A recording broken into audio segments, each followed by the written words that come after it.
Hey everyone, TimaeuSS. Welcome to another NIKKE video. So welcome to the early game team.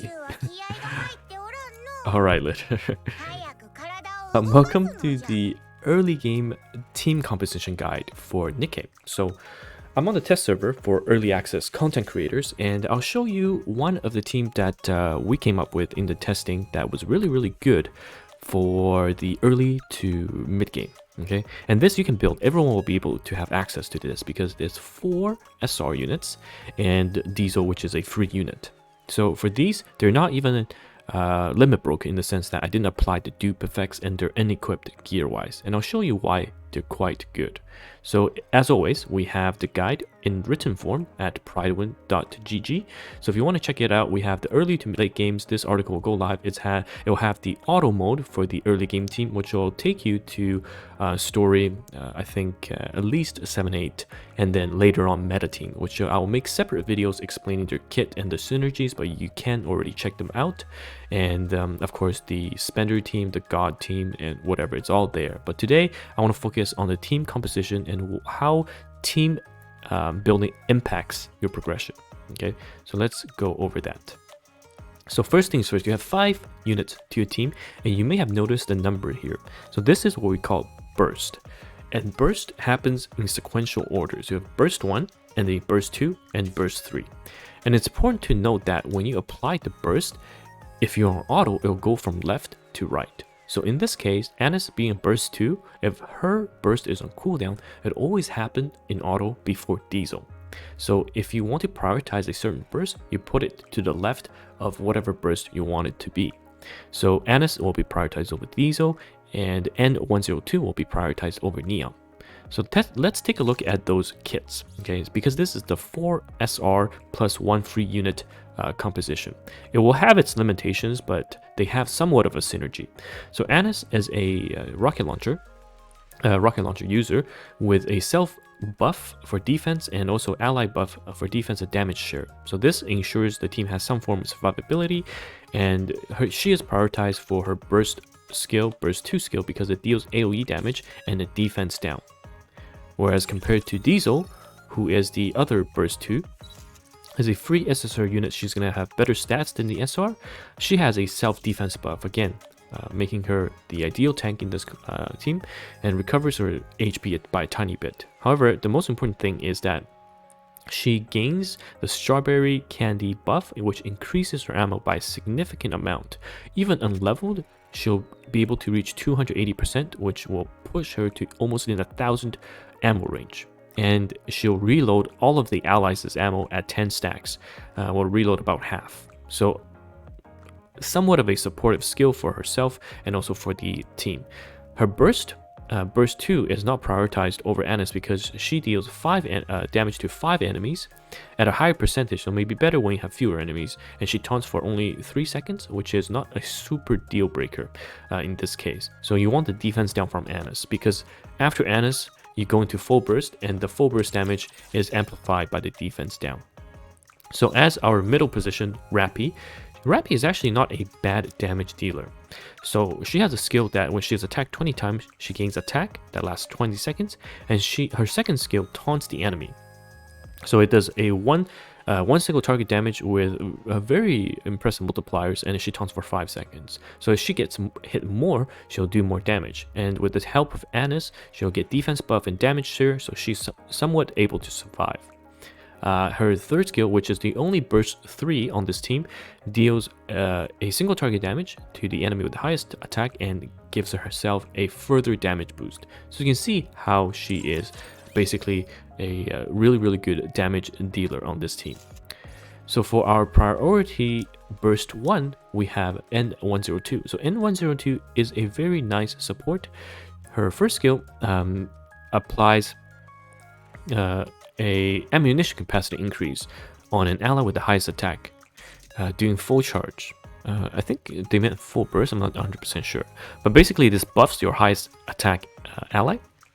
And her second skill affects one ally with the highest HP with charge damage increased by 11.3%. Oh, the full charge, I remember now. It's some ammunition, their full charge you have to hold to do more damage. And this really helps units like Annis and 102 because those are rocket launchers that would benefit from full charge damage. And of course, her burst 3 is prioritized due to this 10-second attack boost. And then lastly, we have Neon. Neon is another rocket launcher with with burst 1. However, her burst is not prioritized because her burst affects one enemy with the highest defense and deals attack damage, and also affects all allies with a shotgun to increase their ammo. So this is not, that important in terms of burst. However, her other two skills for support is great. Affects two allies with the highest attack, gains crit rate when killing an enemy. So you can really buff your allies. And her second skill, when you enter full burst, so regardless of if she was the one activating the burst chain, all of your allies will get a crit rate. So this is good. And you may see from this comp there's no healers involved. It's because early and mid damage is very important, and you can just kind of power through a lot of things. So for this very basic free-to-play early game starting comp, you don't really need a healer. However, very important, okay? When you start a game, you're going to get a guaranteed SSR from the tutorial. You're going to get a lot of rows as you progress through the game. Please do replace these members with those units because they're quite replaceable in the sense that if you have a super strong damage dealer, slot them in, okay, over someone like Neon. That's what my recommendations would be. However, this is a free-to-play setup for people that really struggle with pulling anything. All right, so let's take them to the test. So we're in chapter 7 this time on the test server. So these are units at level 80, so max level for no dupes and no gears. I didn't put any gears on them, so you can see their power is a bit lower than the recommended power. And let's see if we can punch above our weight.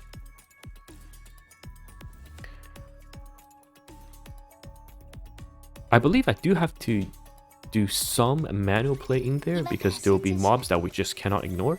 But this is a typical stage where we're dealing with, a boss, pseudo boss hiding behind the shield. You can see I'm critting a lot because of all the team buffs.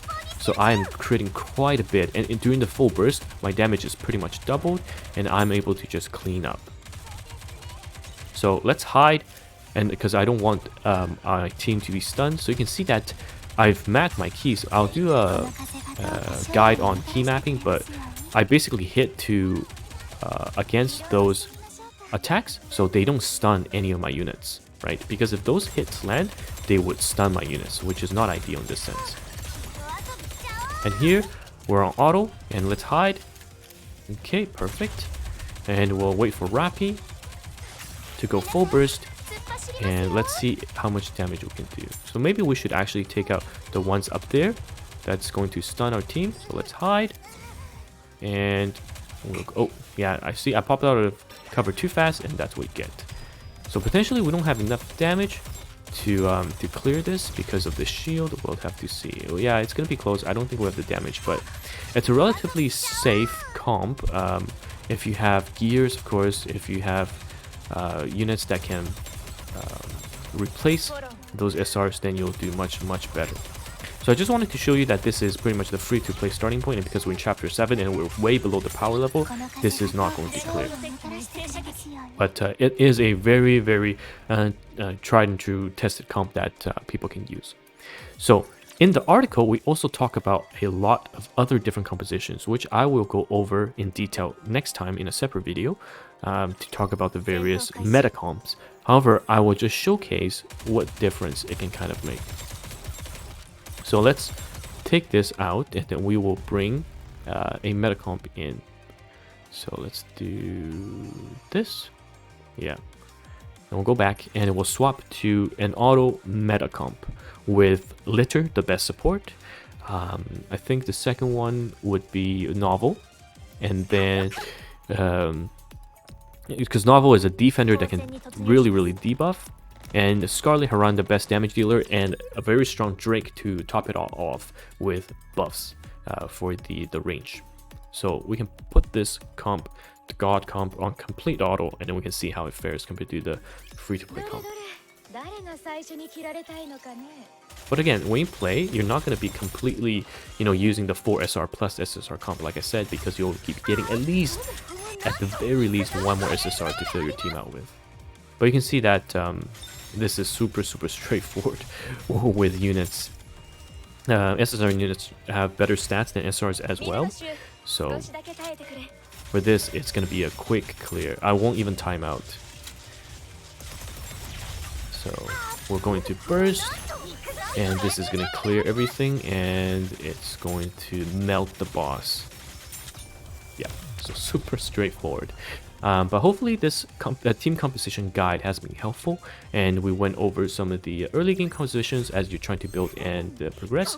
There is reset, so you can always reset your investment, which I'll have another guide on later, so you can go from there. But anyhow, thanks guys for tuning in, and do check out the website for more information, and I'll see you guys in the next video.